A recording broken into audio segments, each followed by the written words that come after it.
খালেদ ভাই একটু সারপ্রাইজ করেই দিছিল সবাইকে অলমোস্ট, কারণ খুব ভালো কয়েকটা আমাদের মেইন বলার শরীফুল, তানভীর ওদেরকেই কয়েকটা ভালো ছয় মেরে দিয়েছিল, একটু তো সারপ্রাইজ সবাই হয়ে গেছে। আমি যখন ব্যাটিংয়ে যাই তখন আমার কাছে মনে হয়েছিল যে খুব ভালো উইকেট মারলে হয়তো বা লাগবে, সো আমি ট্রাই করছি যে খারাপ বল পেলে আর কি শর্টসগুলো খেলার হয়ে গেছে।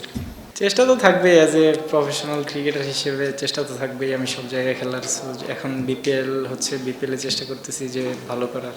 না তেমন কোনো স্পেসিফিক তো কাজ করা হয় মাঝে মধ্যে, বাট ওই এনসিএল টি20তে খুব ভালো গেছে, ওই ফ্লোটা আমি চেষ্টা করেছি ধরে রাখা। খুব ভালো উইকেট ছিল, যদি ইনিংসটা আরও বড় হতো আমার কাছেও ভালো হতো, আমার টিমের জন্য আরও ভালো হতো। দেখা গেলো স্কোরে 200+ রানও হয়ে যাওয়ার পসিবিলিটি ছিল আমি যদি আরও ক্যারি করতে পারতাম। অতটা আসলে প্রেশার ফিল হয় নাই, কারণ তানভীর দেখেন আমাদের খুব ভালো প্রুভেন প্লেয়ার, উনি লাস্ট কয়েক বছর ধরে বিপিএল একদম ভালো বলবো টপ পারফরমেন্সের মধ্যে করছে। আমাদের বিশ্বাস ছিল যে উনি ডিপেন্ড করে ফেলবে, কারণ 26 রান অনেক।